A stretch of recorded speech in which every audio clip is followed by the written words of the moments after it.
The June 2nd, 2010 meeting of the City Council is called to order. This meeting has been properly noticed and posted in compliance with the open meeting law. These proceedings are being presented live on KCLV Cable Channel 2 and are closed captioned for our hearing impaired viewers. The council meeting, as well as all other KCLV programming, can be viewed on the city's website at www.kclv.tv. The proceedings will be rebroadcast on KCLV Channel 2 and the web the Wednesday of the meeting at 8 p.m. and also on Friday at 4 a.m., Saturday at 7 p.m., Sunday at 7 a.m., and the following Monday at 1 p.m. At all of our meetings, we make a cautionary announcement about this building being protected by a state-of-the-art fire detection and suppression sprinkler system.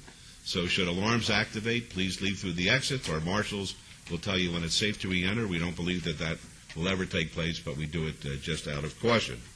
Before we proceed with the agenda, would everyone please rise for the invocation given this morning by Pastor Aaron Hansel, Dream Center of Las Vegas, and please remain standing for the pledge. Father, we come before you in the mighty name of your Son, Jesus, and we thank you for who you are. We thank you, Father, for your wisdom upon this team. Lord, we ask special blessings today on all the items that will come forth, the business that will be conducted here. Father, we ask your blessings on those that will be honored today. And Father, we ask a special blessing upon our city leaders. Father, I ask that they would be guided by your wisdom in your hand. And Father, that your blessings would remain upon our leadership team here as well as upon our city. In Jesus' mighty name, amen. I pledge allegiance to the flag of the United States of America and to the republic for which it stands, one nation, under God, indivisible, with liberty and justice for all.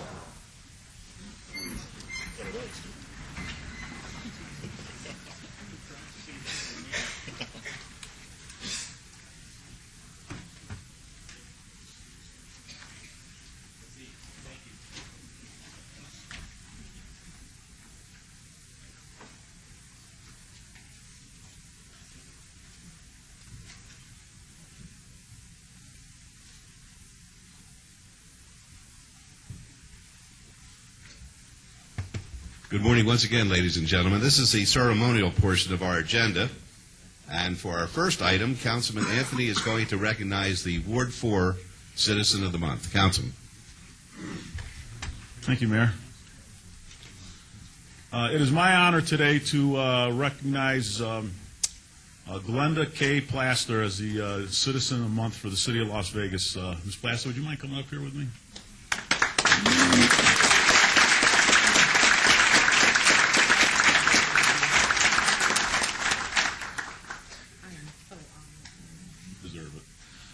Ms. Plaster began her teaching career by attending the College of Ozarks and Drury College. She worked days and attended night classes to finish her degree at Drury. In August of 1969, she received her first teaching job at Norwood Elementary School in Central Missouri with a contract of $4,000, and according to her, she became a millionaire. She continued her teaching career by going to Spain, observing classrooms in France, Germany, and England, San Antonio, Texas, Australia, and she came to Las Vegas in 1980 to teach at Trinity Private School. She then began her career with the Clark County School District in 1988, and in 1998 she was assigned as the principal for Mark Carey Elementary School, which is located in Ward 4.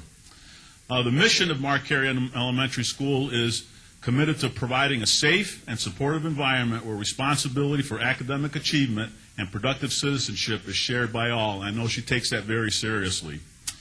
During her 12 years at Mark Carey Elementary School, one of the most important events that's held there is Mark Carey Honor Day on the first Friday of May. Mark Carey Honor Day is to honor Mark Carey, who was raised in Las Vegas, educated in our Las Vegas public schools, served as a police officer, and made the ultimate sacrifice when he died in the line of duty.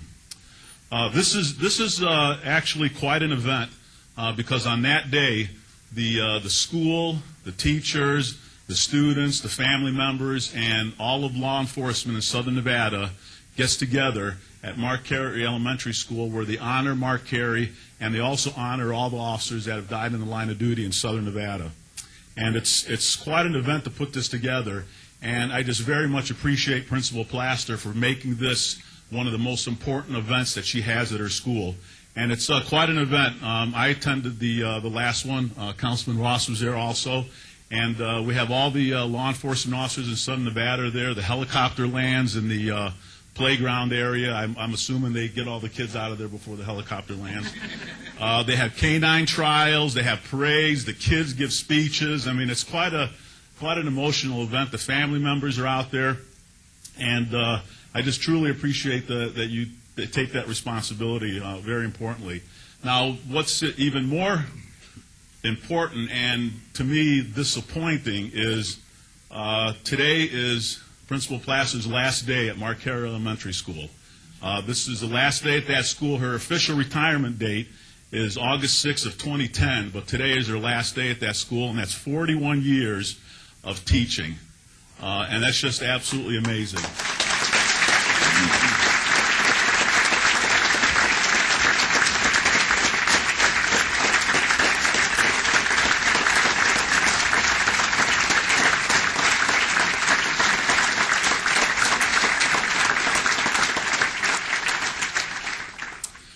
As you can see, there's a lot of family and friends here this morning.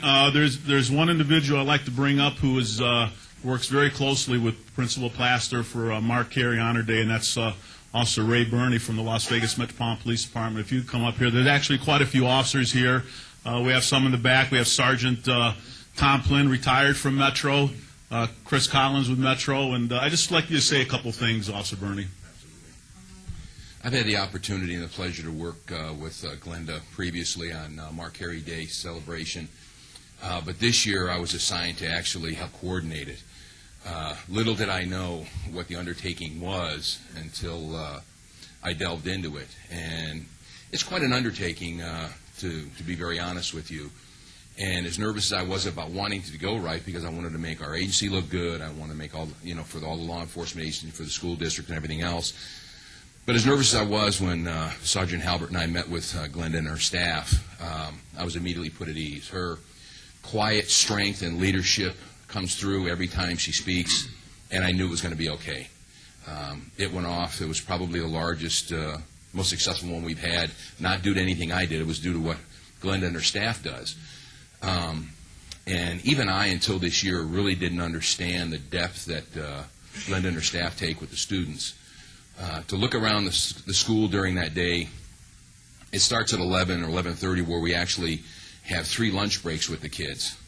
We intermingle the SWAT guys, the gang unit, patrol officers, the Dare Yes officers, just police officers from all over Southern Nevada come in, and the smiles on their faces, and I guess the best way I could put it is the kids get it. They understand. And Councilman Anthony and I were talking at First Tuesday last night, and we were talking about how many police officers might end up being on our agency or other Southern Nevada agencies due to what the school does. And even more so, I said, even if not one of them makes police officers, they're all going to be good citizens because of what her leadership has developed. And I cannot say enough what a pleasure it's been to work with her, what an honor it's been. And you will be missed, but you'll not be forgotten. Thank you. Thank you.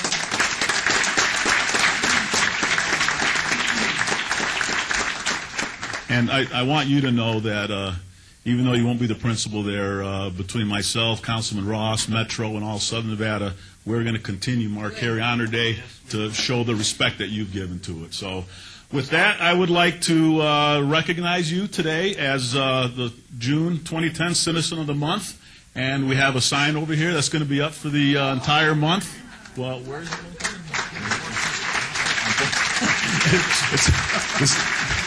Came a teacher here that helped us plan Mark Carey Day. Can you believe this guy? So with that, I want to give you this, and if you could just say a couple of words. Well, I'm speechless, believe it or not. Oh, what an honor. I really, truly cannot, words cannot express my honor. How wonderful.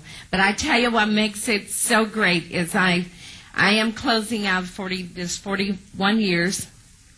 I'm closing out at a wonderful school. We went through accreditation, And through that, our partners were the Metropolitan Police Department, due to the fact of our namesake as Mark Carey. And yes, every student on our campus, after they've been there for some time, they know who our namesake is. And Officer Plant, I thank you so much for all the many years when I first came and knew nothing. You helped me, stood by me through thick and thin on many, many issues and helped me plan. And then along came our Councilman C and Councilman Ross, Councilman Anthony, and then back here is Councilman Reese and his wife worked at our school, and it was wonderful. And Oscar has never been too busy to say, no, Glenda, I can't come to your school. He's always been there with us. And you see, that's what happens when we have folks out here in the community that stand with educators. Then we can get the job done. And so I thank each person in the Metropolitan Police Department for standing with us and helping us to have a wonderful educational system over there. And Sheriff, I have to say wonderful things about Sheriff Gillespie, because he's provided that safety and supported our safety committees. And due to that, Denise back here has headed those up and supported us. And due to that, we've been able to have many, many successful years at Mark Carey. And so please, the best words we've heard this morning is that you're going to continue on, because our children love it. They look from day one to finish. So thank you for helping me finish this career on a wonderful note. Thank you so much.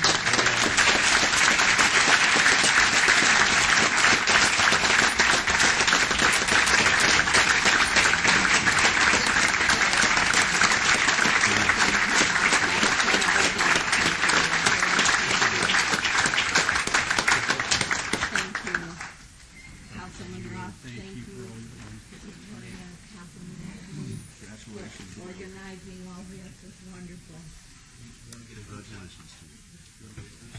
Yes, that's wonderful. Thank you.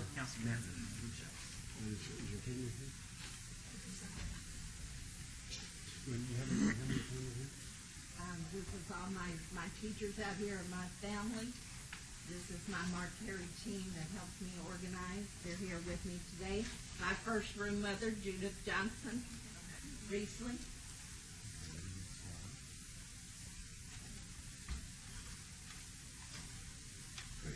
Thank you. Thank you. Good luck in all your future endeavors.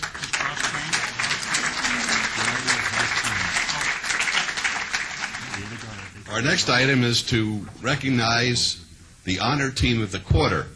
The Team Quarterly Recognition Program is an effort within the city honoring a group of city employees that exemplifies the city's vision, mission, values, and priorities through exceptional teamwork and outstanding performance. I'm pleased to announce that the Team of the Quarter is the Personal and Fingerprint Identification System team from our Detention and Enforcement Department. I'd like to ask Deputy Chief Michelle Freeman to join us at the podium as I call up the team members. The Team of the Quarter includes Lieutenant Martin Quintana, Sergeant Emmanuel Avella, and Corrections Officer Randy Hertzina. This talented team has worked to introduce a number of new computerized systems to the city jail that are an important part of the criminal identification process. The implementation of these programs has resulted in improved communication between the Las Vegas Metropolitan Police Department and the city jail. This improved communication has led to more efficiency and ultimately improved public safety. The team has also been the lead on a real-time briefing software system that has allowed all of the city's corrections staff to stay informed on all daily activities, security concerns, and departmental information, while at the same time creating a permanent history of all briefings. This briefing system has resulted in a cut in overtime costs because there's not a need to brief officers overnight or after shifts have ended. These officers have embodied their department's mission to protect the public, interact with offenders in a professional manner, and to work in partnership with the community. So on behalf of the entire City Council, I'd like to congratulate this team being named the Team of the Quarter. Congratulations. Chief Freeman. Thank you, Mayor. This is a perfect opportunity to express my gratitude to this team. If it wasn't for them, we wouldn't have the flawless implementation that we did, from the implementation process, from the configuration process all the way to the implementation process. They troubleshot, they spoke with staff, they got input, they continued to seek for feedback and more feedback. They went back to the drawing board, and they kept the lines of communication open. And if it weren't for those lines of communication and their strategic planning, we would never be here today to recognize these guys for 10 years of hard work. So thank you guys very much, and I really appreciate all of your time and dedication. For you. Ready? For you. Thank you. Martin. And Emmanuel. Congratulations. Thank you. Thanks, guys. Appreciate it. Thank you very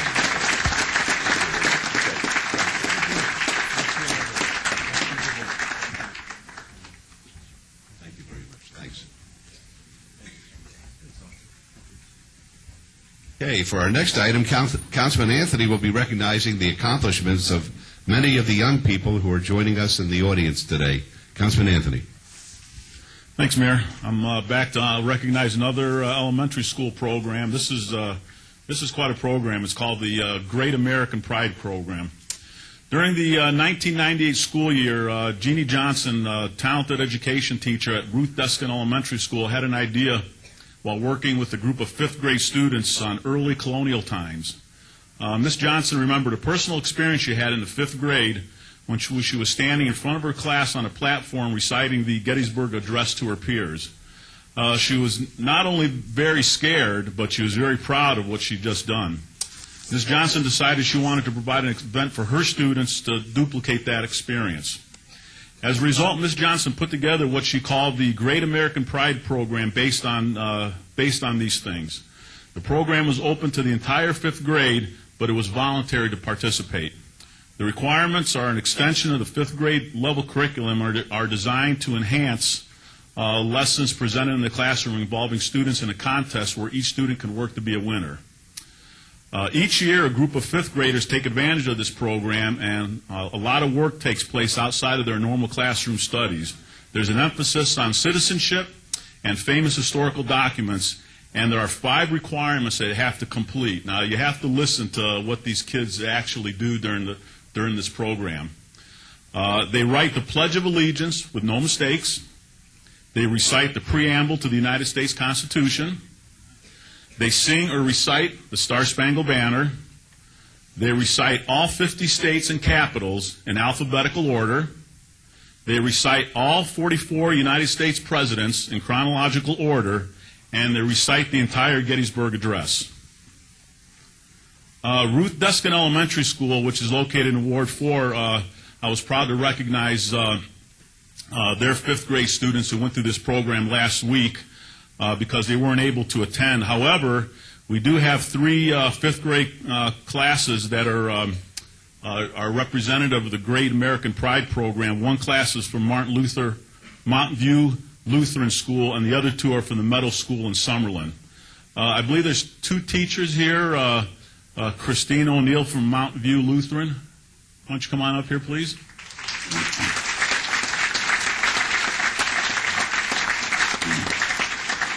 And Kathleen Brennan from the Meadow School. Why don't you come up here, please?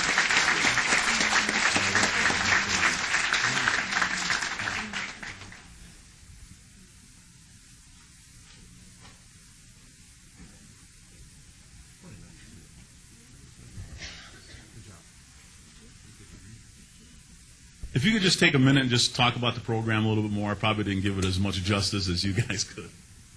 First, we wanted to thank the City Council for allowing us to be here today and honor this great accomplishment that these students did. And thank you to Mr. Ruggiero, who coordinated this for us. My name is Kathy Brennan. I'm one of 3 fifth grade teachers at the Meadow School. Mr. Bill Bissell is over here. He's one of the other ones. And Mrs. Linda Bookout, who is unable to join us today. I would also like to make a special thanks. As you know, both these are private schools. My daughter was in Mrs. O'Neill's class last year, so it was because of this woman that we were able to bring the Great American Pride Program to the Meadows School, and this is our second year of doing it as well. So I'm going to pass this over to Mrs. O'Neill. All right, thank you. And again, my name is Christine O'Neill. I teach 5th grade at Mountain View Lutheran School. And actually, you taught me something today about the program, because I actually heard about the program about 6 years ago when my nephew was at Jacobson Elementary School, a public school, and I really did not know the exact history behind it. So you must have done some digging. I had called the curriculum office, and they didn't even know. So I'm glad that we finally have the history behind it. And I really like and enjoy the program. I think it has been a great tool to use in the classroom. Been using it about 6 years, and I'm sure at your school as well, that you've done more than just having the students memorize 6 different criteria, and I know that they'll never forget the Gettysburg after this. It's been drilled into them. But they've learned much, much more. Each step of the way, we've done more than just the memorization. They've done state reports, not all part of the curriculum, but for this program, but we've added to it. So as they've been, let's say, learning the states and capitals, they've also done a state report. As they've been learning the presidents, they've also done a president essay. They've learned about the Civil War, and they've learned the meanings of the words that they've memorized. So we're really grateful and honored to be here today, and we thank you for this time that you have allowed us to recognize the students' hard work.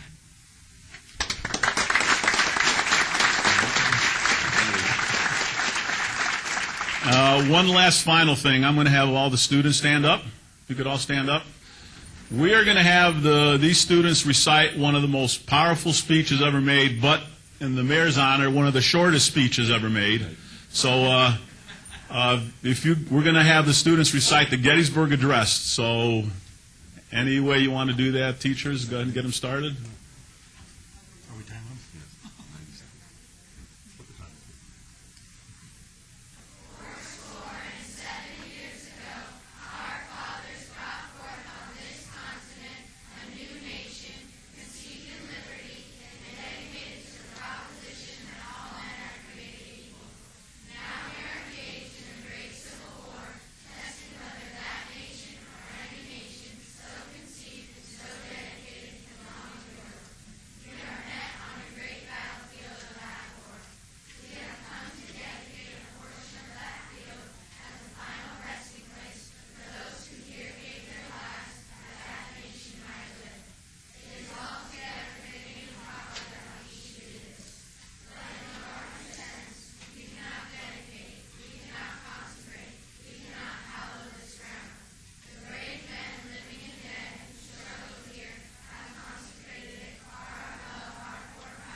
Outstanding.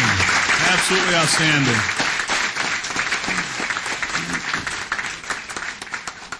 So with that, I have certificates of appreciation for every single student signed by the mayor and the city council. Thank you, Mayor. And we're gonna have you take a tour of City Hall. We're gonna have you rummage through the mayor's office. He's got a $20,000 bottle of gin in there. Please don't touch that. And then we're going to take you to the fire station. And so have a great day, kids, and great job. Thank you very much. Don't leave yet. Don't leave yet.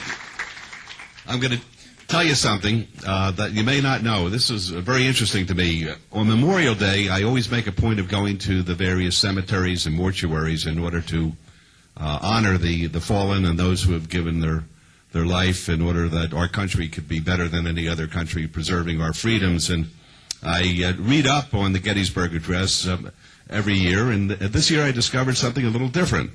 And when they were going to have the ceremony out on the field in Gettysburg, 2/3 of all of the soldiers who were killed had not yet been buried. They were just lying in the field there, and the ceremony was basically around a gentleman by the name of Edward Everett, who was a great orator. And they asked Mr. Everett to come and give the keynote speech in order to dedicate the cemetery grounds. And he came there and he spoke for 2 hours. And nobody remembers a darn thing he said. Don't even remember his name. And President Lincoln, who, when he wrote the Gettysburg Address on the back of some scratch paper and some envelopes, he said that no one's going to remember what he said, and yet it's probably the most recognized statement concerning a dedication to those who have served their country. So I thought you might want to have that information. And number two, I always like to ask a question, and whoever gets the answer to this question, when they go up to my office and rummage through it, and don't touch that bottle, please ask my staff for a good luck chip to give it to the person who gets this question right, okay? Raise your hand if you know the answer. Who was the 15th President of the United States? Right back there, this young lady. Yes. James Buchanan, right on the button. You get a good luck chip.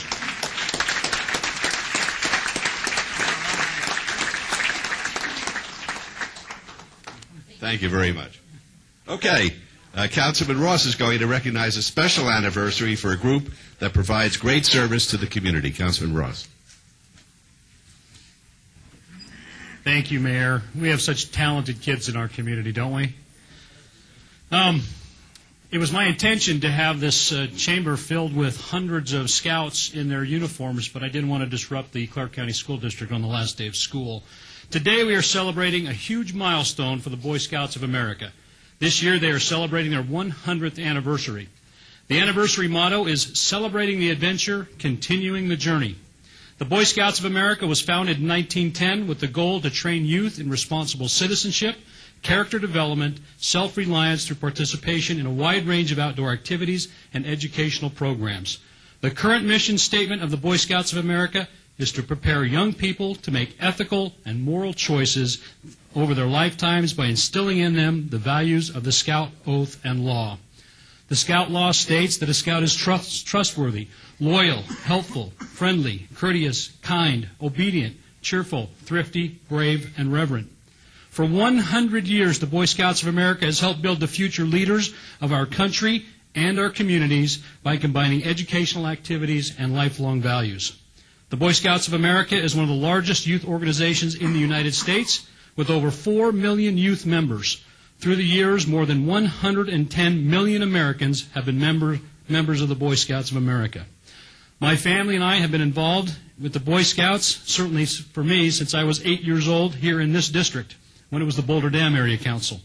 It's truly my honor to be recognizing the Boy Scouts of America for celebrating 100 years of service. At this time, I would like to ask Jeff Shaw, our Las Vegas Area Council President and Chief Executive Officer of Southwest Gas, Phil Bevins, who is the Las Vegas Area Council Executive, to come up, along with Paul Workman, who is a banking consultant here in Las Vegas, and Alan Karcher, who's the CEO of Karcher Insurance. Coming up here, gentlemen. Now, I recognize their position in scouting, but I also recognize their position in the community, because I want all of Las Vegas to know how important scouting is to some of our largest business and industry leaders here in Southern Nevada. Gentlemen, with that, our proclamation, Jeff, I'll present it to you. The Boy Scouts of America is celebrating its 100th anniversary and was established in 1910 to teach patriotism, courage, self-reliance, and kindred values. And the Las Vegas Area Council serves over 20,000 youth in the greater Las Vegas area, and the Boy Scouts of America today is the largest youth service organization in America, with nearly 3 million members learning responsible citizenship, character development, and self-reliance through participation in a wide range of outdoor activities, educational programs, and career-oriented programs in partnership with community organizations. And a core value of the Boy Scouts of America is service to others. And we, the mayor, the City Council of Las Vegas, proclaim today, June 2nd, 2010, as Boy Scouts of America 100 Years of Scouting Days. Congratulations. You share a few words with us, Jeff? I will, thank you. We are extremely honored, members of the council, today to be recognized. We 100 years of values that are time-tested, and we have never varied from those values. Just a few interesting statistics. This last year, 2009, we had in excess of 350 Eagle Scouts. I'm an Eagle Scout. My son is an Eagle Scout. I've been a volunteer Scoutmaster, Explorer Leader. I really believe in this program, and I'm grateful to be a part of it. Those 350-plus Eagle Scouts contributed in excess of 45,000 hours of community service. I don't know if you're aware of how someone attains the rank of Eagle, but they have to plan, execute, and lead a project in the community that is usually in excess of 150 hours of effort. And it's something. In fact, we can probably go around this community today and locate many of those Eagle Scout projects that will last for years to come. It's our hope that those 20,000 youth that are involved in the program will come out the other end and maybe have the opportunity to earn Eagle, although only 5% of all people or all youth that join Scouting ever arrive at the rank of Eagle. We're hopeful that all of them do. We hope that we're helping to build leaders for the community in the future. So that's the mission of our Scouting movement. And we're pleased to be here with you today and certainly are thankful that you would recognize us on this 100th anniversary. Thanks, Jeff. Scouting works because I'm standing here today. Alan, thanks, buddy. Thank you very much. Okay, here we go, man. Thank you. That's it. Yep.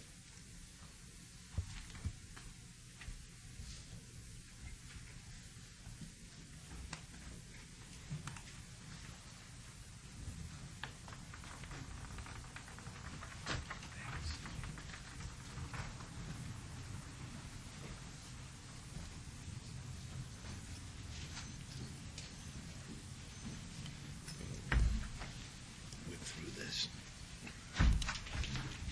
Okay.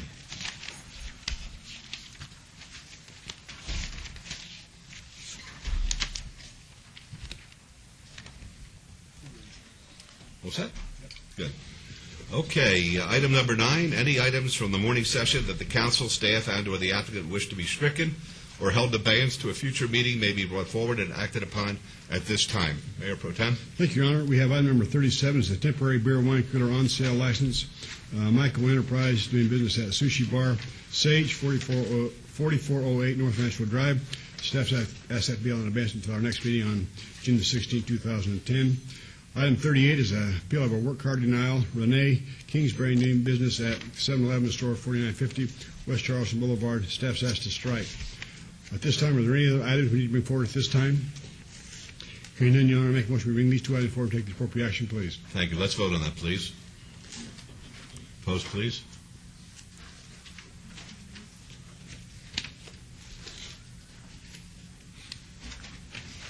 Motion carries. Thank you. Item number 10 is approval of the final minutes by reference to the City Council meeting of May 5, 2010. May I have a motion, please? To Yes, Your Honor. approve No addition or deletion. I'd like a motion to approve the minutes, please. Thank you. Please vote. Opposed? Motion carries. Thank you. Items 11 through 33 are on the consent agenda. They're recommended for approval by the departments and may be enacted in one motion. Are any of these items that the council wishes to bring forward at this time? Your Honor, I think 33 33? would be appropriate. All right. Ms. Rainey? Yes, I need to make a correction on item 20 and 26. 20 and 26 and 33. Okay, anything else? All right.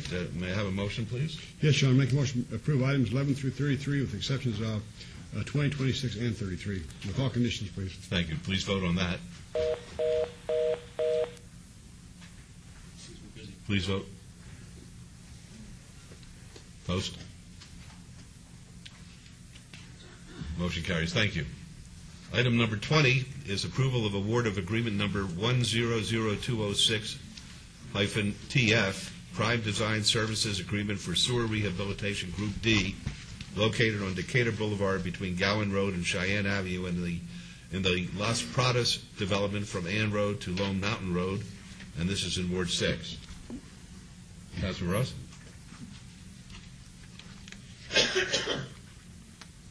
Is that the one? Ms. Rainey. That's Oh, a Ms. Rainey. correction. Yes. The correction is just to the name of the firm. It was submitted as HDR Inc., and the correct name of the firm is HDR Engineering Inc. Okay, that's the one to whom the award was recommended, correct?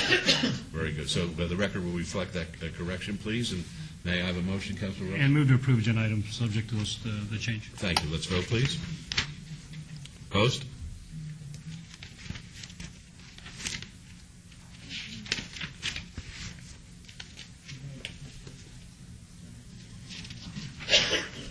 Motion carries. Thank you. Item 26 is approval of award of purchase agreement number 100224-SK, purchase of TYMCO or Timeco sweepers, Department of Field Operations. The award recommended to H&E Equipment. Ms. Rainey, did you want to be heard on this? Yes, this is also another correction to the contractor's name, to H&E Equipment Services, Inc. It should be H&E Equipment Services, Inc.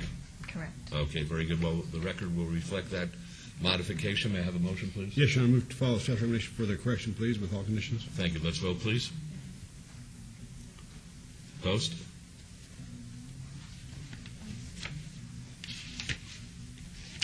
Motion carries. Thank you.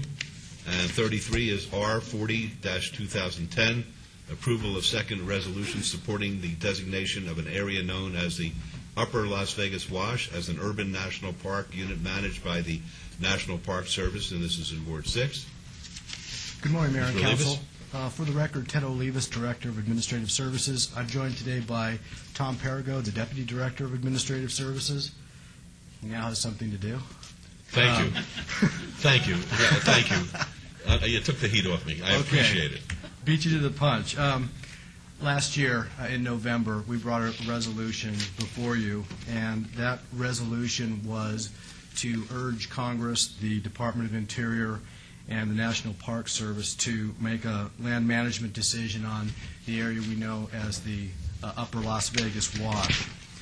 You also asked us to work with the parties within the community that are interested in this area that we call the Ice Age Park. That's the other local jurisdictions, the Paiute tribe, federal agencies, our congressional delegation, Nellis.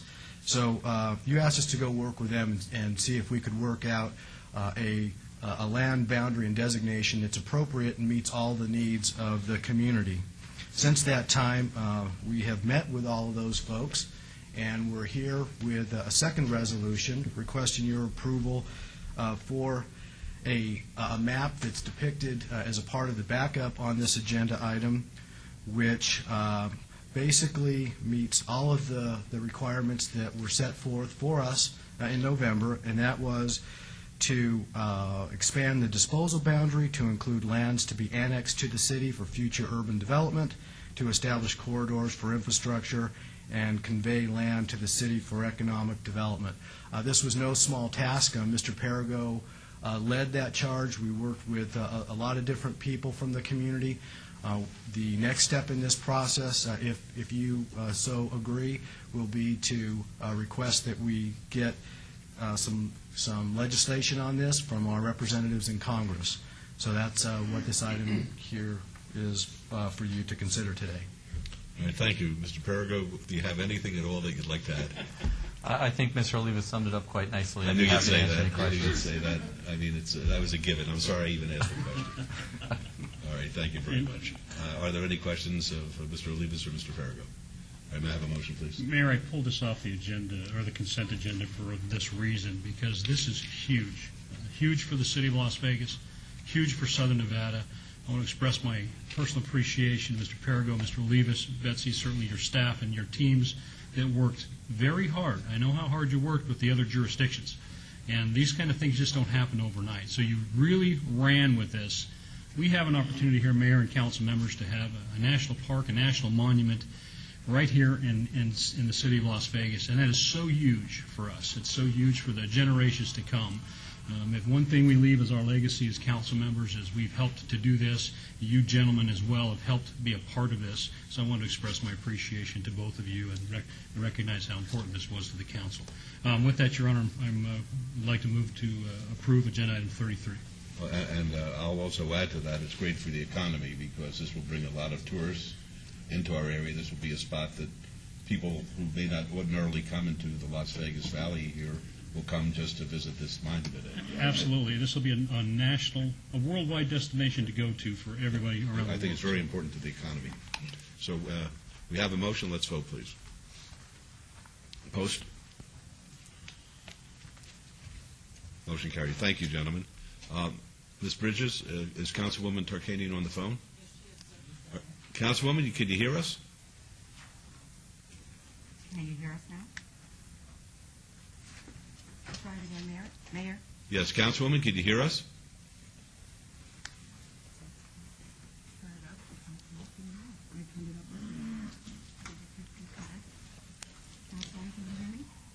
Okay, hold on. We'll try it again. All right. Councilwoman, can you hear us? I can hardly hear you. All right, then we'll speak up. As long as you're there, Councilwoman. I'm going to read item number 34, discussion and possible action to accept tentative concession offer made by the Las Vegas Police Protective Association, the LVPPA, regarding a new, extended, or modified collective bargaining agreement or agreement with Las Vegas as local government employer and the LVPPA as employee organization. And Ms. Fretwell. Councilwoman, could you hear that? Yes, I did. All right, very good. Thank you. Good Ms. morning. Fretwell. Good morning, Mayor and members of the City Council.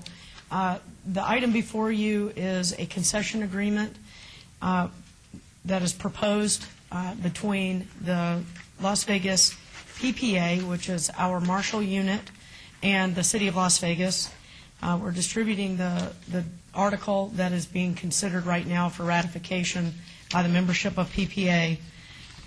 Just by way of background, what I would like to do is give you a little bit of history. As you know, we've given you presentations in the past about obligations under the NRS 288 sections that are applicable to negotiations, as well as approval of agreements. There were some changes back in January to those statutes that require us to present to you the financial impact of any proposal coming forward for the Mayor and Council's consideration.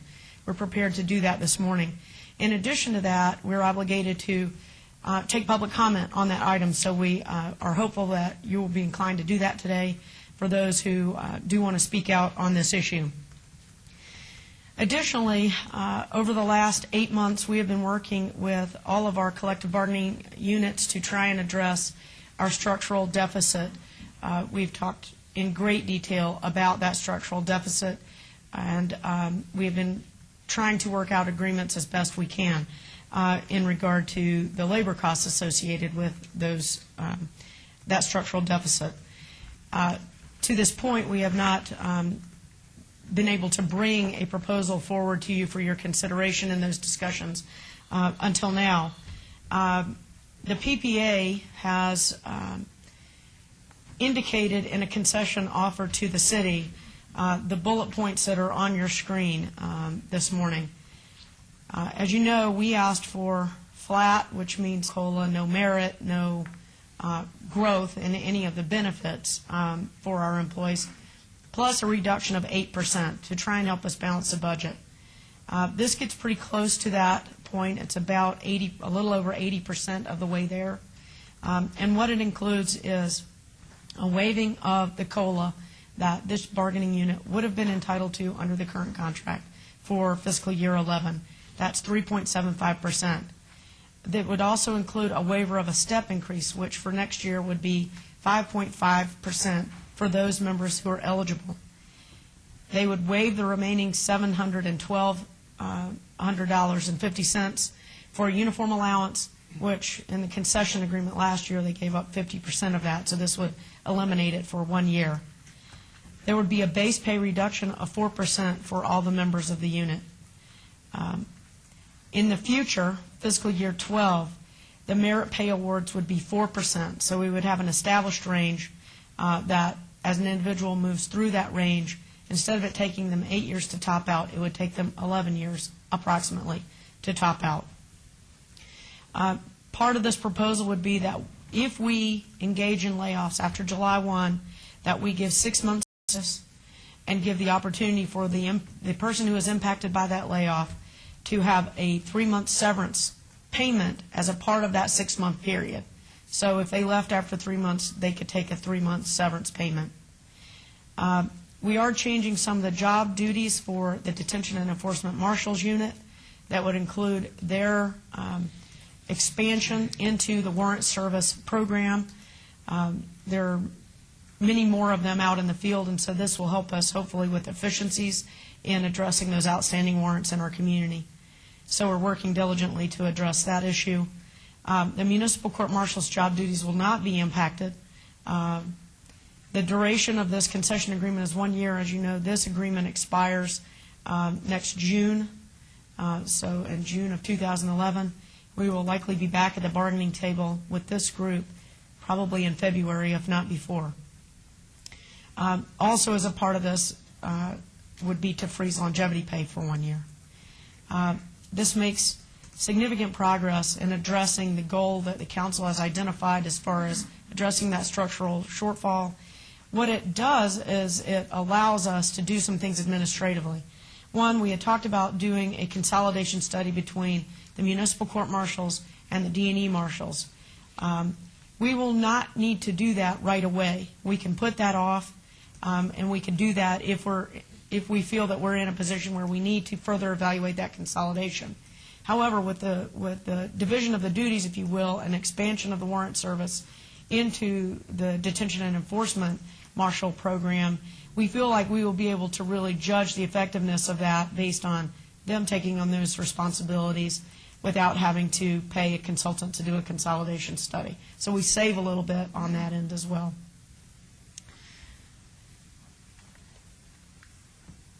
So this shows you exactly where we are. As I mentioned, we're at about 82% of the goal that was established back in November.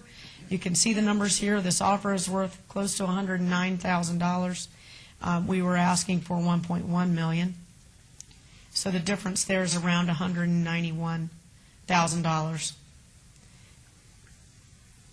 These were the goals, just by way of reminder of the November letter. It was around $1.1 million for this group. As I mentioned, we're about $200,000 shy. What we are hoping is that the revenue through the expansion of the warrant service will help offset this cost. This will also help us avoid layoffs in this unit, at least in the short run, and possibly well into the future. At least that's what we're hoping to gain through this agreement. As I mentioned, we still do not have a proposal from POA. We have responded to the CEA's proposals from a couple of weeks ago, so we still do not have a counteroffer in that regard. And with IAFF, you know that we're at impasse. There's a question from Councilor Russell. Actually, Betsy, on that last slide, can you just clarify what those acronyms mean for our public so they understand what those organizations are and who they represent? The Las Vegas CEA is our City Employees Association. That's kind of the general bargaining unit. IAFF is the International Association of Firefighters. POA is our corrections officers, and PPA are our marshals. Thank you. I mentioned to you that the ranges won't change, but this does show the new ranges based on the 4% reduction and what the impact will be as we step through this range at 4% increments instead of at the 5.5% increments. So basically what this does is it helps us preserve services. It helps us address the long-term structural shortfall. It helps us preserve jobs in this particular area. It gives us time to continue to work with the sheriff for additional coverage in our parks, depending on what our economic condition is going into fiscal year 12. And hopefully that will help us address many of those issues. Additionally, we will be able to enhance our revenues through the warrant service process. All in all, your city management team is very pleased with this offer, and we present it to you with a recommendation for approval this morning. The bargaining unit has 7 days to vote the tally may come in early, but we can expect results Monday by 8 p.m., Monday after 8 p.m. Next week. So you are basically being asked to take action prior to their final consideration, and it's my understanding that approximately 50% of the bargaining unit has voted as of today, so we may know something sooner than Monday. And I'd be happy to answer any questions that you might Any have. questions of Ms. Fred? Well, this time, this is for questions, because I'm going to open it up for public hearing, not for comment yet. Are there any questions to Councilman Wilson? Thank you.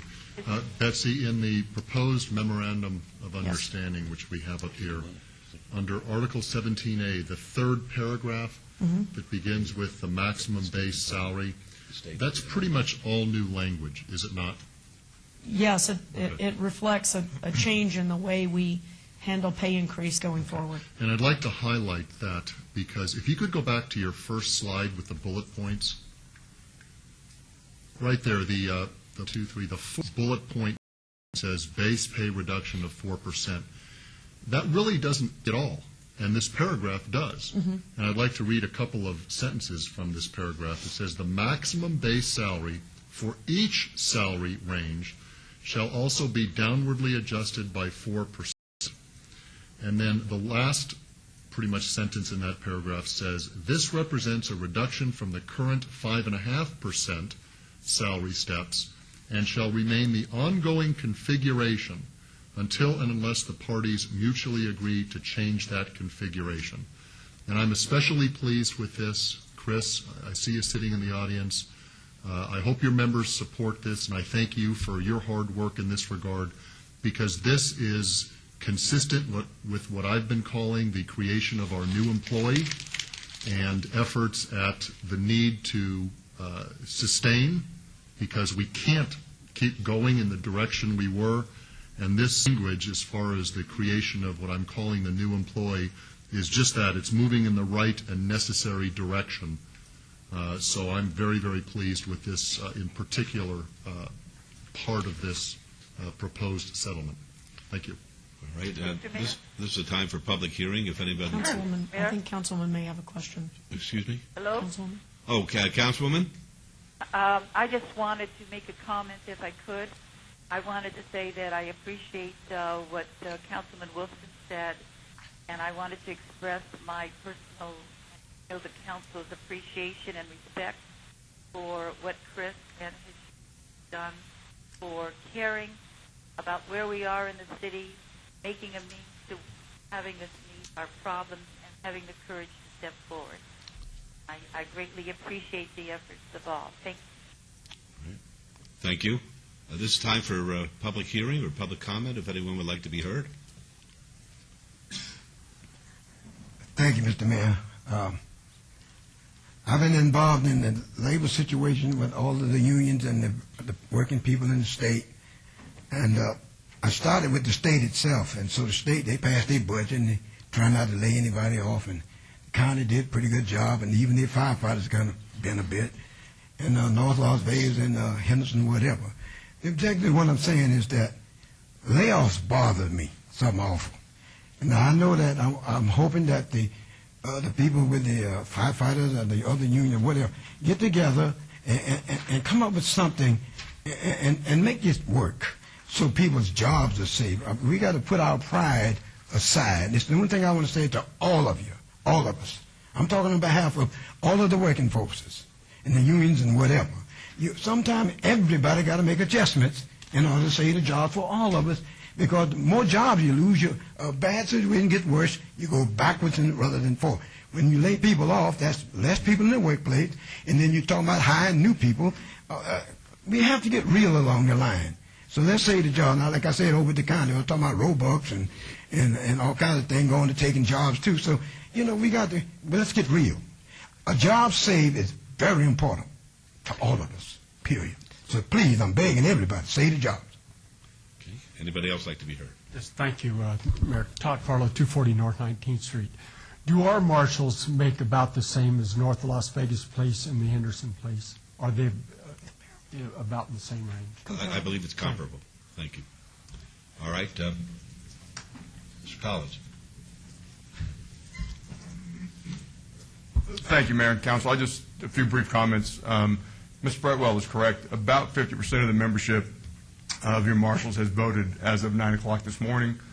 Obviously, it is a secret ballot, not counted until Monday at 8, but based on conversations I've had with the marshals, I certainly believe that they will ratify these concessions, or I would not have proposed the vote in the first place. I'd like to take a moment to thank Betsy and Mark and Dan, especially the three that I've had the most contact with. Your staff has been professional to work with. We've had difficult times, as you can imagine, at the table. We've had to agree to disagree on occasion, but it never became personal. It was a great pleasure. But certainly I think that the men and women of the deputy city marshals and the municipal court marshals deserve the credit. It's been a privilege and an honor for me to represent them in the past, and certainly in the last 8 months it's been a privilege and a pleasure. It was their offer after a meeting with yourself and Ms. Fretwell, Mayor, attended, that they came with this concession offer. It wasn't myself or my staff who came with this offer. It was the men and women who work for the city and the marshals units who put this together and allowed me to bring it to you. So if anyone deserves credit here today, like I said, it's the men and women that work for you. Thank you for your time. Thank you. Mr. Collins, before you leave, please. I just want to thank you for your diligence. You can say what you want about the people you represent. You're the leader, and I always feel like the leader gets the credit. But I do know that the marshals, to me, they must have taken a lot of heat when we had that young gentleman get before us at the last council meeting. And to me, it pretty made me cry because I've said all along I don't want to see anybody get laid off at the city of Las Vegas. But yet I know that we have to, unless we get the concessions. And you are a great leader. And I just hope that young man that's going to at least be able to keep his job for another year appreciates your leadership. Thank you. I appreciate that. Thank you very much. Yes. Mr. Collins, before you step away, I'm going to echo the same thoughts Mayor Pro Tem has just shared with you. It took good union leadership to get to this point. And I'm going to mention the men and women that you represent as well. And I think the mayor and council, regardless of how this vote goes, I think we all recognize that they know they're partners with the city of Las Vegas. They are part of this family that we're trying to work with, trying to save. We don't want anybody unemployed. We don't want to lay anybody off. We're trying to preserve services for the benefit of the residents of this city and all departments. But this is good to see that those men and women, and it's been tough. I mean, it's been emotional. It's been challenging. I see your marshals on the streets. I see them at the store. I understand. Mm-hmm. And I just got to say, this is a step in the right direction. And Betsy, your team as well. This isn't over yet. But it's good to know we have employees who work for this city that recognize they're a partner with us in trying to overcome this economic downturn. Appreciate it. Thank you. Mayor, Thank you. Mr. Collins? Yes, sir. I know the last time that you was before this council that a lot of emotions came out of your conversation and your thought in respect to the council. And just so that you know, I didn't take any of that personal because I understand that we're dealing with people's lives. And specifically in a situation where the city is lacking funding in order to keep the city afloat, a lot of emotions from both sides basically arise. But I believe the calmer heads prevail. I understand that there is a vote taking place, and I believe that the collective bargaining will do the right thing, understanding that I'm hopeful that this is only a temporary situation, era that we're going through, and that soon enough we'll be able to bounce back and everyone will feel comfortable again coming to work, knowing that they have a secure job in order to provide for their families. And so I want to thank you for your leadership, number one, because you are the head. And I also want to thank your collective body for working collectively in order to bring a proposal to recommend it that you bring it forward to this council. And so for that, I applaud the entire body and all of your efforts, and as well as the City of Las Vegas staff for keeping the lines of communication open, because it's easy to throw in the towel and pick up your marbles and go home. But you all didn't do that. You all basically stayed, you fought, you negotiated well, and I'm very hopeful that come Monday, we'll be able to have a resolve that will satisfy the city and, most importantly, the men and women in the law enforcement in which you represent. So thank you. Thank you all. I appreciate the kind words, and like I said, your marshals are a great group to represent, and should be proud of all of them. Mayor? Thank you. Yes, Councilman. Yeah, just one final comment. Again, Chris, I want to thank you for getting us where we're at today. And we are saving jobs. We are saving marshal jobs. But just as important, we're going to have marshals in our parks, protecting our citizens. And this new program that we're going to start, this warrant service program, it's interesting because it's not really a new program because cops are out there executing warrants all the time. But what this does now is we get a little bit more focused on executing warrants and getting these folks that are ignoring our courts to step up and get their cases adjudicated. So I'm assuming that Chief Coyne is putting up some kind of a strategic plan together that talks about who's going to be executing the warrants, when, whether it's a team or all the marshals. And I think just as important, we have to have some kind of a tracking mechanism. And I'm assuming that's going to be in there, too, to find out how many warrants are executed, the type of revenue that's coming in. So if you could just answer that, Betsy. Sure. We are working on designing a program. As I reported to you earlier, there's some key performance measures that we're hoping to hit. Those really haven't changed very much. What we are trying to do is determine a division of duties right now between the municipal court marshals and the D&E marshals in this warrant service program. Right out of the box, we know that because our D&E marshals are working 20 hours a day, that there's an immediate opportunity to basically do pickups when another law enforcement agency calls us. They're available to go and do whatever they need to do to get that individual to be able to bring them in so that their case can be adjudicated or resolved or their warrant conditions met, et cetera. So we're working on that right away. Additionally, some of the other warrants that our folks are out on the street. They're working in the parks and in the communities, sections of the community on a regular basis.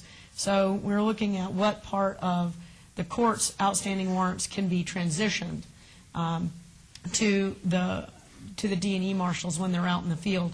That may take the form of a team, or it may take the form of additional assignments during the day as they go into their sectors and patrol. We're still working through those details. So we will have a report for you as we move through this process as to the success, because as I indicated, the revenue component is a key piece of this puzzle. We've done a substantial reduction in costs. 82% of our goal we hit. We're still 18% shy. And we don't want to solve that problem if we can avoid it through layoffs. So it'll mean blending probably some additional use of our reserves and or additional revenues. So the performance in that warrant service expansion, if you will, is critical to us to making the budget balance. I would also just like to add that I really appreciate the fact that I felt like we had a very positive conversation when we were invited over to meet with the Marshals Unit. They were respectful, professional, asked very pointed questions, and I think that open, candid dialogue, even though some of the answers may not have been what people wanted to hear, people were willing to listen and understand our financial situation in a way that they were able to talk among themselves and come up with something that met everybody's needs. And I think it shows that we're willing to be flexible to try and address the goal. But the point here, and I think Councilman Wolfson started this conversation, is that we've created a more sustainable function for the City of Las Vegas.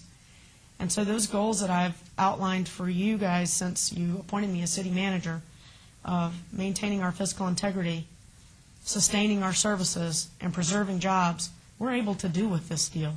And I'm really proud of it, and I'm very proud of every one of them for coming together to help us as a team make a major step towards a resolution. And I'm hopeful that we'll see similar discussions happen on the other fronts. Thank you. All right, we still have public comment if anybody would like to be heard. All right, seeing no more, I'll close the public comment. I would just like to say that when Ms. Fretwell and myself met with the men and women of the Marshal Service. It was probably one of the toughest meetings that I've participated in, because I had to look at people who basically had been told that they were no longer going to be working for the city of Las Vegas. And these are folks that have become our friends. And they were told they would no longer work here through no fault of their own, but just because of our financial situation. And under our collective bargaining laws, and this is something that not everybody knows or understands, we can't force people to do anything unless they're in a collective bargaining posture with us, and PPA was not in that situation. So basically what we were doing is we were asking them to volunteer to become part of the solution rather than part of the problem as far as our finances were concerned. And we definitely got a sense that they cared about one another.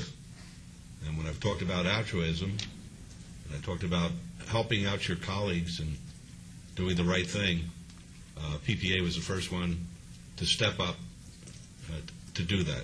I've got an awful lot of respect. When we talked about the flat and 8%, that was our goal. You came about as close to it as I guess a horseshoe. What do you call the thing that you throw horseshoes at? The pole. The spike, whatever. Didn't have a bullseye, but you came. You had a leaner. You had a leaner. That's a good way of putting it, Mayor Pro Tem. It was a leaner. I hope that the vote sustains the leaner. And the truth of the matter is, I think you showed your true mettle, that you care about the city of Las Vegas, you care about the constituents that you serve, and you care about each other. And it gets no better than that as a city. I just hope that a lesson could be learned by other city employees, and they'll do the right thing as well. So you have my thanks, and I just feel that this is a step in the right direction.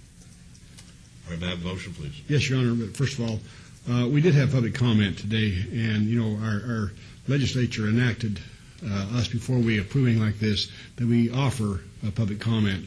I just wish there was more people here today that voiced their opinions to me. Most of them in person at my other job, and I know that our staff, Betsy, you deserve a lot of credit also, you and your staff, for doing this. But again, though, I want to mention to Mr. Collins, I think at an earlier meeting, you was talking about these contracts was negotiated in good faith. And I think I added something like it was negotiated in good faith during good times. And I ask you to please continue to negotiate in good faith in the bad times. I think this has been proven today that we can do that if we have the opportunity.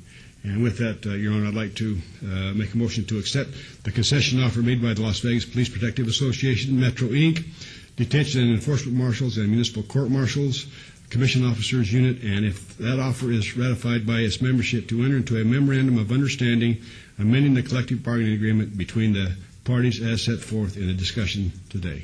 Thank you. All right, thank you. My vote is a yes, an aye. Did you need any clarification, Councilman Barlow? Oh, okay, fine. All right. Let's vote, please. Ask Councilman if she heard the motion. Yes, Councilman voted in the affirmative. Thank you. Thank you. Opposed, please. Motion carries. Thank you. I think you should show Councilwoman Tarkanian voting in the affirmative. Very good. Thank you. Okay. Yes. Thank you. Okay. Item 35 is discussion and possible action regarding complaint seeking disciplinary action against RAN Oriental Therapies, LLC, doing business as Oriental Angels Massage, and Ridley RAN at 2600 West Sahara Avenue, number 115, for violations of the Las Vegas Municipal Code, and this is in Ward 1. Mr. Byrne? Good morning, Your Honor. This is on for approval of a disciplinary complaint. I'd like to submit the original complaint to the clerk. All right. Would you be kind enough to do that, please? All right. The clerk may receive it. I'd ask the council to approve the filing of the complaint, order that it be served on the respondents, and set it for hearing between 30 and 60 days from today. All right. right, Ms. Bridges, can you suggest a date which would be convenient, between 30 and 60 days from today? 45 days. That sounds about right. July 21st? That sounds good. July 21st will be the date. Do we have to have a motion on that? I believe we do. Yes. All right. That would be the motion, Your Honor. All right, thank you. Let's vote on that, please. Post? Excuse me?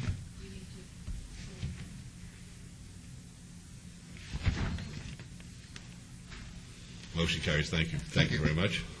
All right, item 36 is discussion and possible action regarding a change of business name and change of ownership for a packaged liquor license from Peanut World Company, doing business as Pioneer Gifts and Souvenirs, to G&G Fremont, LLC, doing business as Famous Pioneer at 25 Fremont Street. This is in Ward 3. Mayor, members of council, Carol Meyer, Finance and Business Services.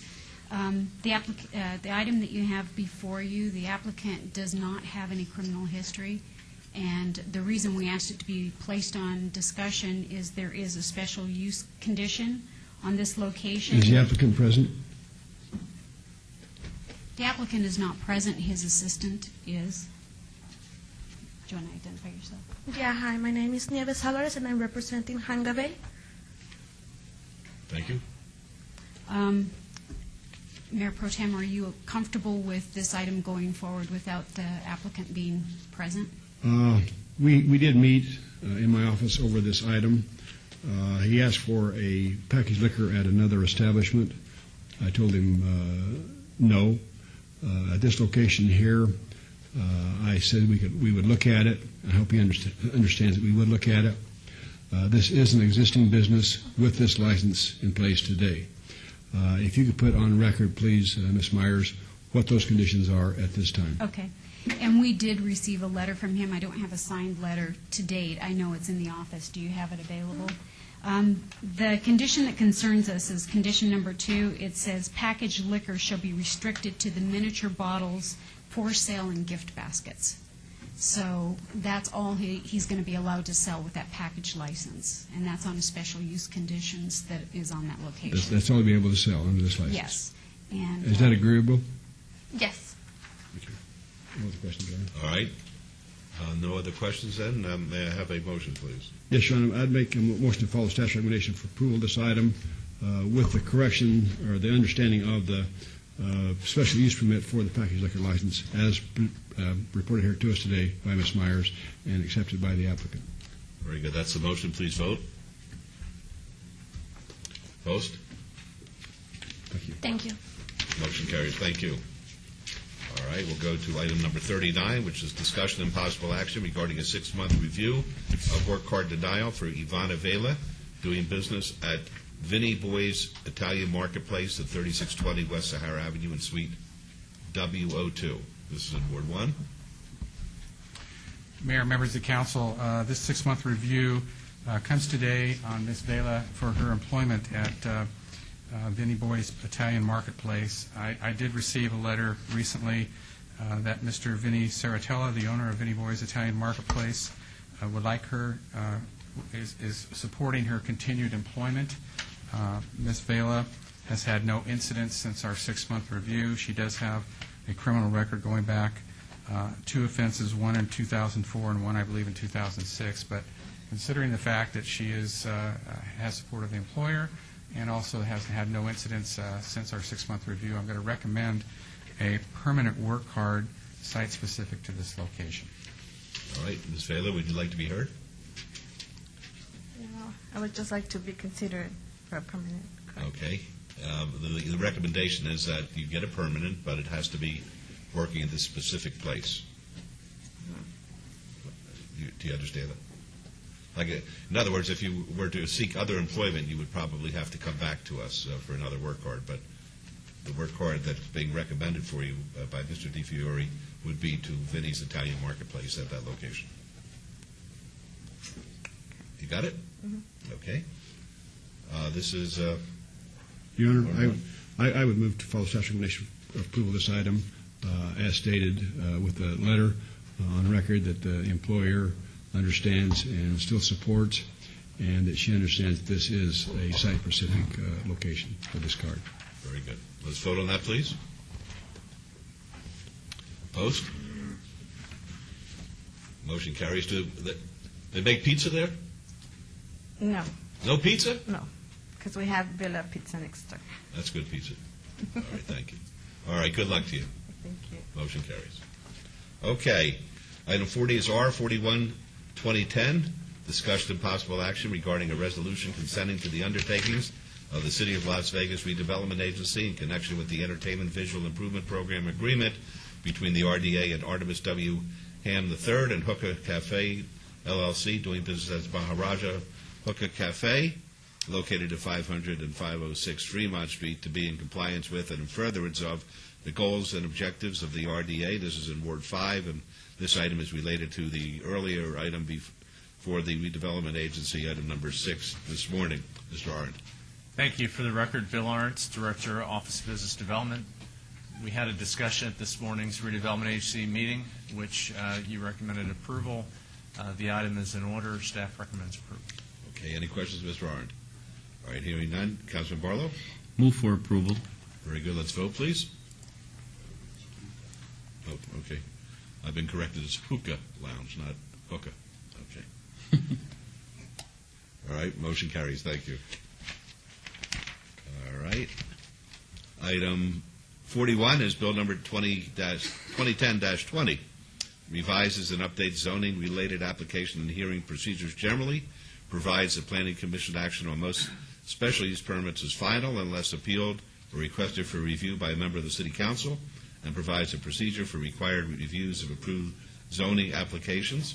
Councilman Barlow, do you wish to have it read, please? Yes, please. Thank you.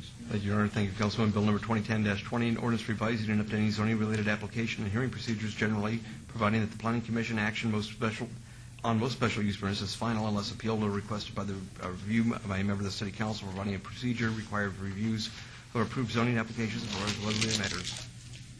All right, thank you. Councilman Barlow, do you have a motion? Move for approval. Thank you. Let's vote. Opposed? Motion carries. Thank you. Item number 42 is Bill number 2010-21, updates the hearing procedures of the municipal code relating to parking infractions.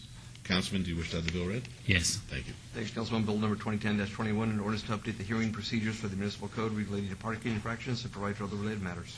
Thank you. Councilman, do you have a motion, please? Move for approval. Thank you. Let's vote. Opposed? Motion carries. Thank you. Item 43, which is Bill 2010-22, is eligible for adoption at a later meeting, and we're going to move on to the new bills.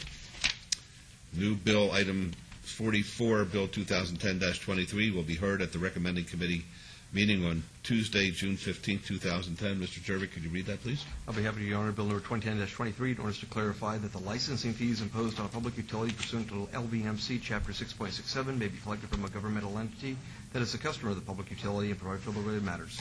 Thank you. Councilman Barlow, will you be available on June 15th? I will be. Good. Councilman Anthony, will you be available? Yes, sir. Very good. Then you're assigned this particular bill. Let me ask Ms. Fretwell, is there a need for item 45? Only if you have things to discuss. Does anybody wish to I have... have nothing to report. Does anybody wish to have a closed session? All right, hearing none, our meeting will be in recess until 1 p.m.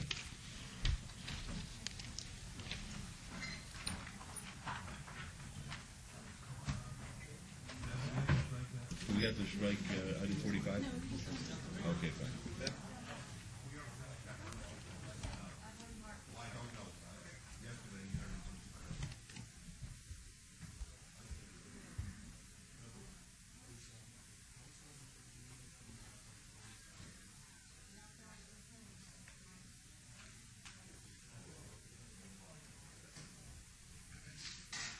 Raj? It's good news. It's really good news. I hope the vote goes like I think it will, and it's good stuff.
Beverly? Miss Beverly. Miss Beverly, can I see you? Those pigs I need in the morning, can I get the 2 letters back?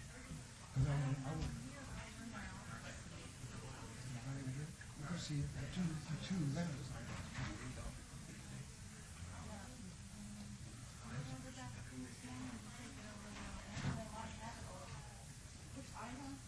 It's Oh, under agency? Is that under agency? Yeah, morning.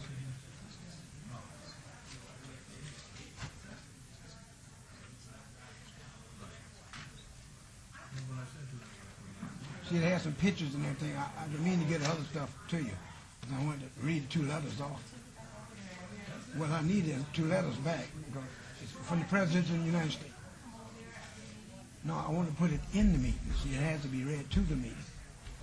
So I appreciate if somebody go get it.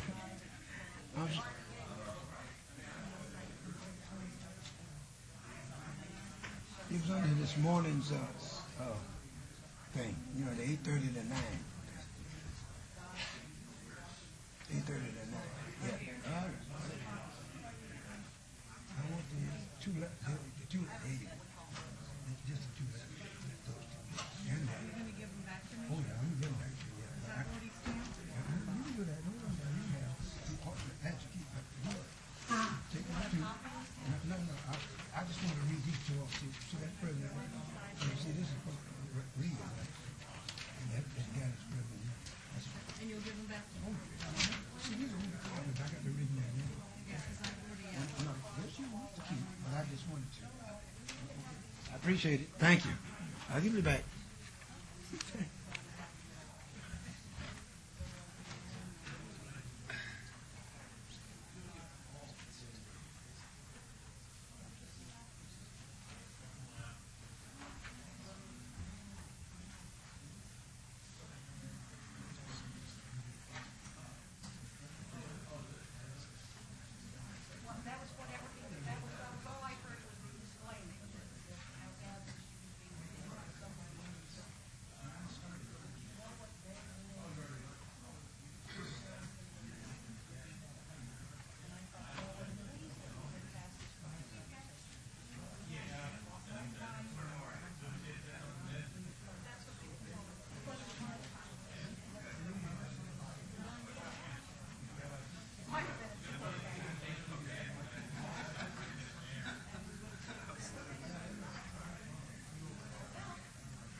$1 and you get change back.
Please. Yes, it's two houses next door, mother and son.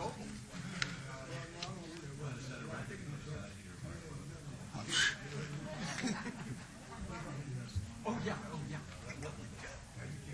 That was Roland Martin. Before that.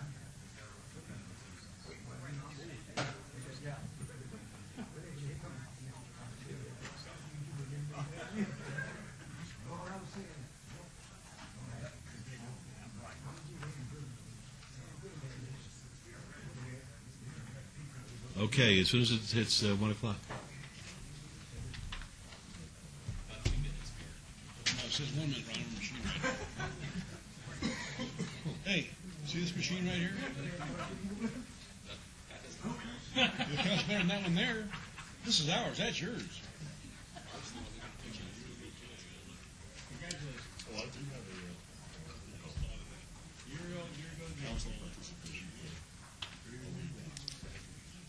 No, take it 10.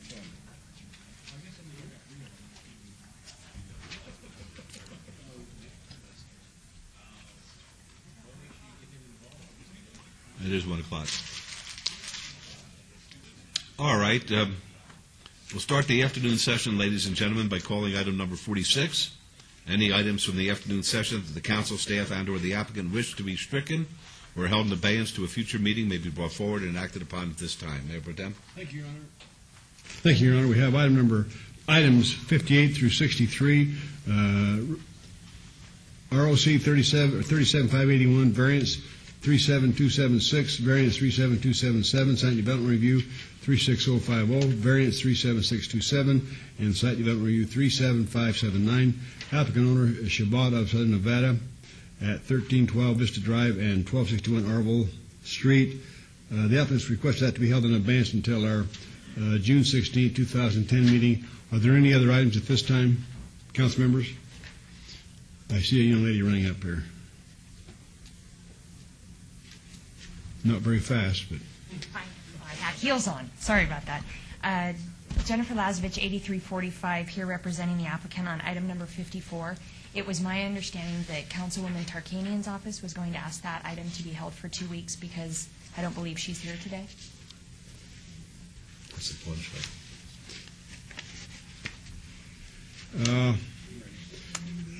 Some of us are ready, but item 54 is a special use permit. Cash America Super Pawn, owner Fremont West LLC. Request for a special use permit for a pawn shop with waivers to allow a 154-foot distance separation from a residential zone, property a 250-foot distance separation from a financial institution, where 200 feet and 1,000 feet respectively are required at 307 South Decatur Boulevard. And we will ask that to be held in abeyance until our June 16, 2010 meeting also. Thank you, Jennifer. Are there any others? Seeing none, you want to make a motion we bring these items forward, take the appropriate action, please. Very good. Let's vote on that, please. Host.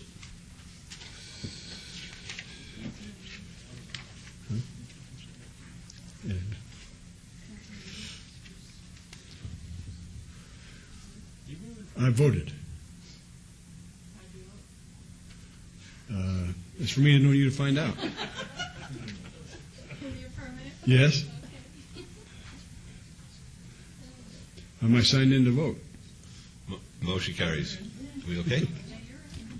Okay, I'm going to read 47 and 48 together. It's the same property owner, but different properties adjacent to one another. 47 is a public hearing to consider the report of expenses to recover costs for abatement of nuisance located at 1368 Pyramid Drive in the amount of $6,200.02, and assess maximum of $207,050 in daily civil penalties. The property owner is Willie B. Jaquez, and this is in Ward 5. And maybe let's trail this till Ricky gets here. Okay. All right. We'll trail 47 and 48 then. Ricky's not here. All right, we'll go to items 49 through 53, which are on the consent agenda. They're considered to be routine. They're recommended for approval by the Department of Planning and Development. May I have a motion, please, to approve the consent agenda items 49 through 53? We got you twice. I pushed the wrong name, I said.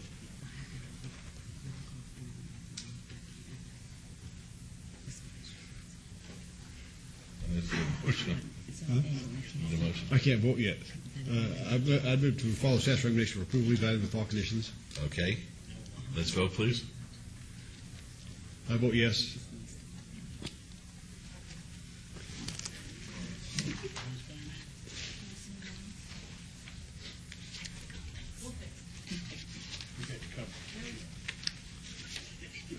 Okay, motion carries.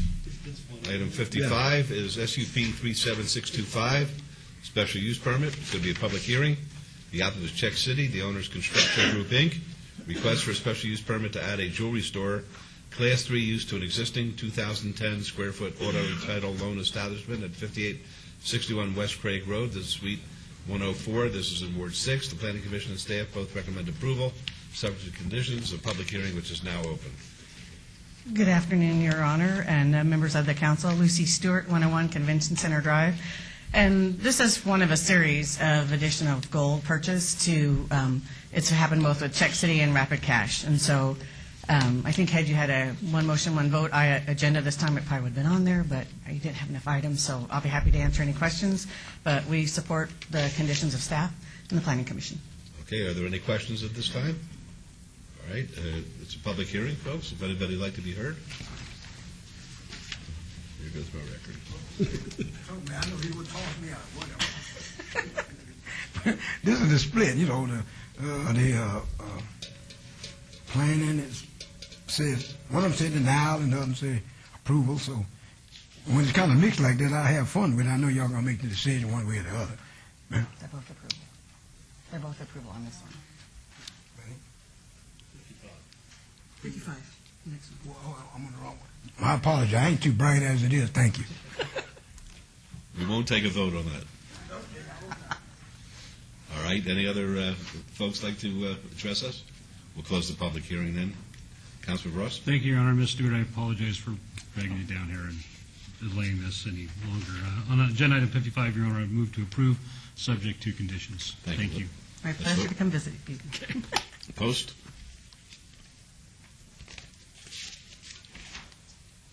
Motion carries. Thank you. Thank you very much. You're welcome. All right. 56 is RQR 37641. This is a public hearing. The applicant owner's MRA LLC require review of a previously approved special use permit for an existing 4,344 square foot supper club with a waiver to allow a 60-foot distance separation from a child care facility where 400 feet is required at 8991 West Sahara Avenue. This is in Ward 2, and the staff recommends approval, subject to conditions. It's a public hearing which is now open. Yes, ma'am. Mina Alfopera, 8991 West Sahara. I would like to request if we can have an extension of our business hour. Okay. Do you have any particular request? We're approved for 11:30, and we would like to extend it to 2 o'clock in the morning. All right. Anything else? That's it. All right. Are there any questions of the young lady? All right, folks, a public hearing, if anyone would like to be heard.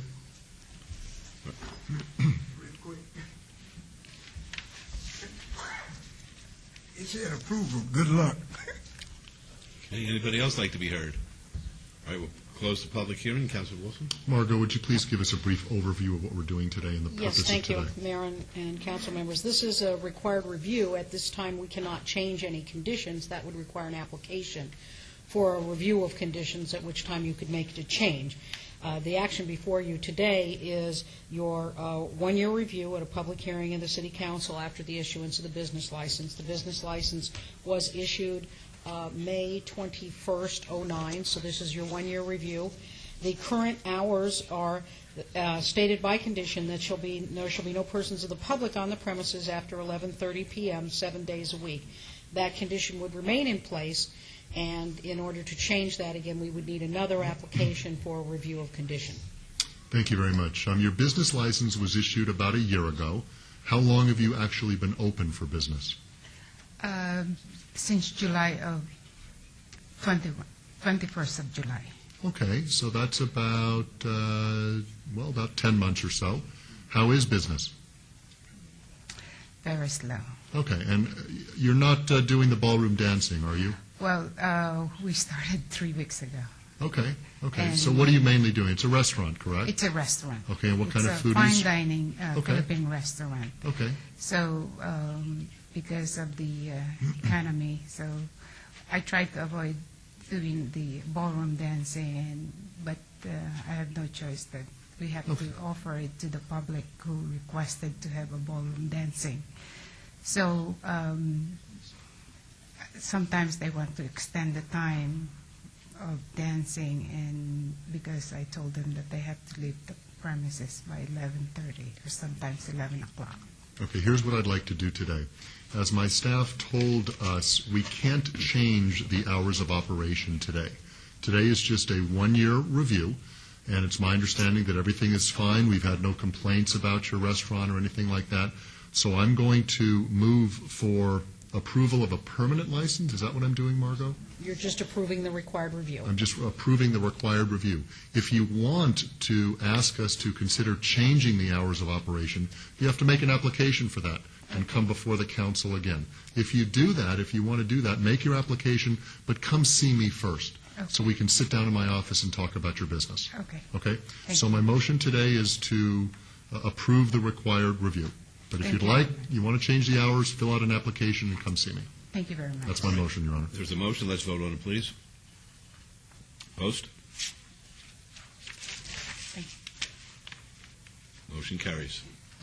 57 is RQR 37772, required 3-year review. It's a public hearing.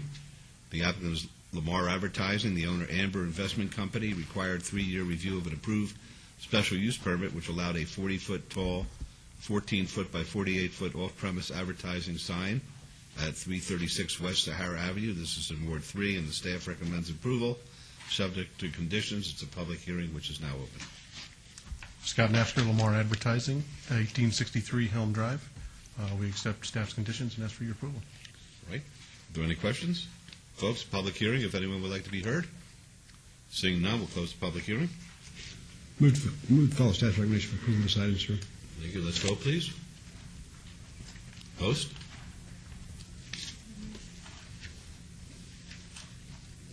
Motion carries. Thank you. All right, thank you. All right, now we're to that point, Mayor Pro Tem of... Ricky's not here. I don't know. No. So do you want to obey it for 2 weeks? Yeah, I just asked the staff. Give me a second.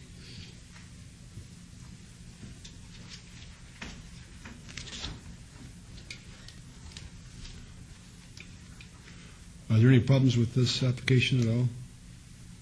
No. Is it just kind of routine? It's routine. We had talked to the councilman and what our recommendations were going to be, and I believe he was in agreement with those.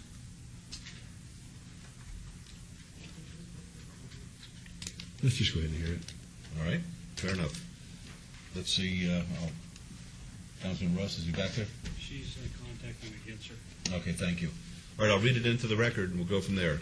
47 is a public hearing to consider the report of expenses to recover costs for abatement of nuisance located 1368 Pyramid Drive in the amount of $6,202.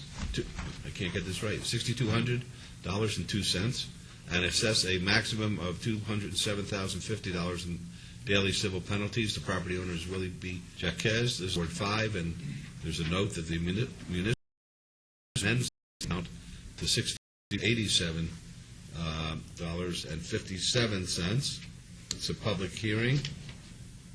48 is a public hearing as well to consider the report of expenses to recover costs for abatement of nuisance located at 1400 Pyramid Drive in the amount of $9,144.19, and assess a maximum of $211,050 in daily civil penalties. The property owners are Willie B. Jaquez and Shirley J. Ayo. This is in Ward 5, and the municipal court judgment amends the abatement amount to $9,072.19.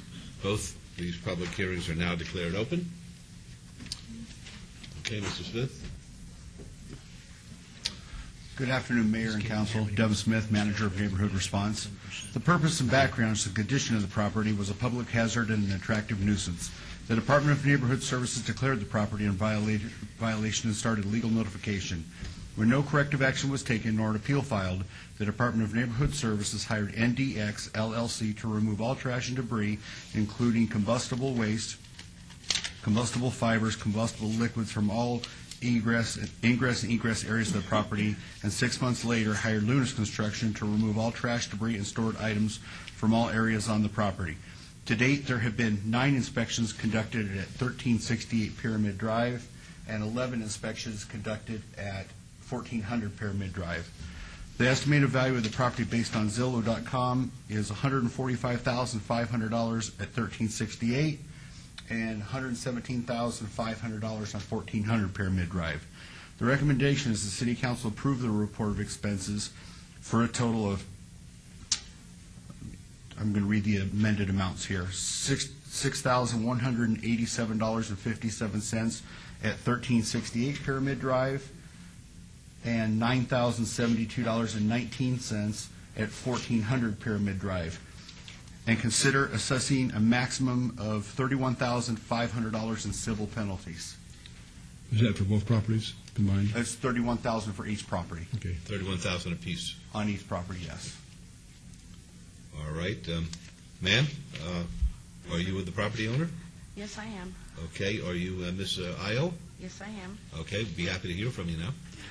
Well, I understand. I had a huge problem. It's been cleaned up, and now I'm looking at the cost of the cleanup, and I understand that. The penalty damages are overwhelming, even in excess of at least one property. I'm not working, have not been working in some time. I can't meet any of these financial burdens, let alone my utility bills every month. Let me ask you this. Are you involved with both properties, the one at 1368 Pyramid Yes, sir. Drive? Yes, sir. As well as 1400 Pyramid Drive? Yes, sir. You are a co-owner with Mr. Jequez?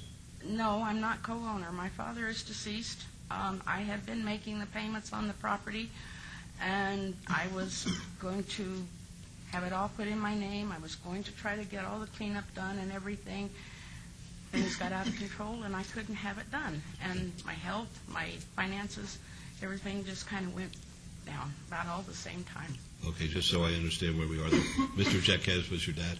Yes, sir. Okay, fine. Thank you. All right. It's a public hearing if anybody would like to be heard. Thank you. Todd Parlow, 240 North 19th. Mayor, from the looks that they showed us on the monitor, that property, it had to take years to get into that condition. So I'm thinking about, what about the neighbors that had to live with that for all these years? I mean, the lady is pleading the poverty and all that. I understand, but what about the neighbors that had to put up with this crap for all these years? I have little sympathy for them. Thank you. Okay, would anyone else like to be heard? Well, right now I'm kind of like in the opposite, because the past is gone. The lady's in a hardship. She's down here. She's a senior citizen, whatever. Sometimes we kind of have to deal with what's in front of us. The lady's down here in front of us. She's saying, hey, I'm having a hard time, so-and-so and so-and-so, or Father Pay, whatever. So what we have here, this ain't even a Donnybrook, as I used to use. But the truth is, this lady's down here. Think on her side for a change. This is not a dollar thing here. This is that lady. Ma'am, I'm on your side, whatever. Thank you, sir. All right, would anyone else like to be heard? All right, seeing none, we'll close the public hearing. I would like to apologize for all the circumstances, the condition my property was in, and everything. And yes, it took a lot of years. It started back with my father and my mother. This was their home, and I've lived there, raised there all my life. I've been in this town almost 50 years. Things happen and get out of control, and they did with me. That's all I can say. I apologize. That's all right. What is. All right, we'll close the public hearing. Councilor Barlow, we took items 47 and 48 together. Thank you, Mayor. Devin, just recap the conversations, communications in relation to the many years that this property has been in a very bad situation. Well, unfortunately, Councilman, this is a repeat offender that we've had this type of action several times before. We've had to go out. We've sent numerous certified letters. We've made numerous inspections to the property to try to get them to get into compliance. When they would not come into compliance, then what we had to do is we had to go to court, which took our time, city attorney's time, to get an administrative warrant to go on property, actually have a contractor remove it.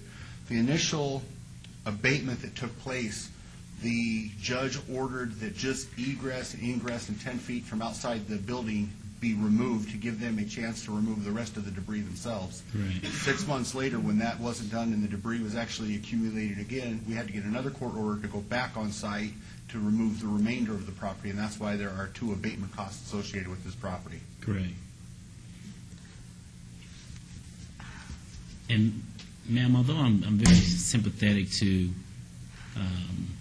your financial situation, our staff has worked very diligently to correct this problem, and also the residents have been crying out for well over 2.5 years in regards to the city to do something about this property.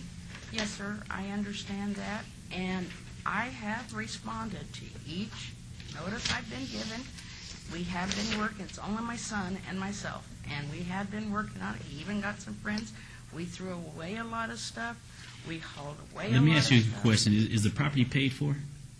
One property is, yes, Your Honor, or yes, sir, sorry. Which property is that that's paid The for? 1400 Pyramid Drive. And Devin, what are, on the 1400 Pyramid, okay, I guess that's the next item. 48. No, we took them together. Oh, you took them together? Yes, since the same ownership. Okay, and what are we asking in regards to the 1400 Pyramid, Devin? On the 1400 Pyramid, what we're looking to get is the abatement fees of $9,072.69, and then our recommendation was going to be 10% of the possible daily civil penalties for $3,150. So the total on that abatement plus civil penalties would be $12,222.69. Okay, this is what I'm going to do for the 1400 Pyramid. I'm going to request that we retrieve the cost of abatement fees in the amount of $9,144.19. And Councilman, if I may, when we read that into the record, there was some court adjustments that were made. So the total on that, the abatement fees would be $9,072.69. okay, then I'll take that for the record. And versus the 10%, I would like to impose the 5% civil penalty fee for the nuisance that it actually has caused the residents in this area. That would be my motion for 1400 Pyramid. All right, that's item 48. Let's take it separately. We'll vote on that, please. Please vote. Opposed? And as far as Motion carries. And as far as 1368 Pyramid, were there any adjustments, Devin, to the abatement costs? Yes, the abatement per the court that we're allowed to collect is $6,187.57. I would like to take that for the record. And also the 5% versus the 10 on the daily civil penalty fees. That would be my motion. All right, let's vote on that, please. Opposed? Motion carries. Mayor, Yes. if I may, Devin, can you explain to her through the mayor, please, and Councilman, with your permission and indulgence, how this works now, that these will be liens filed against those properties until sold and such liens are satisfied? Right. These will be placed on your property in the form of a lien. If they're not paid with 1 year, they'll be sent over to the Clark County taxes, or to the assessor's office, and be placed on the tax roll to be paid with your taxes. Okay, thank you. Could I get clarification of what Mr. Barlow said? I didn't hear. Yes, on the 1400 Pyramid Drive, it was recommended and passed for the abatement costs, actually, of $9,072.69 plus 5% of the daily civil penalties. Yes, sir. And on 1368, it was $6,187.57 on the abatement, and then 5% of the civil penalty. Okay. And, Your Honor, if I may, just for the record, on those civil penalties, it'd be $1,575 on each of the properties.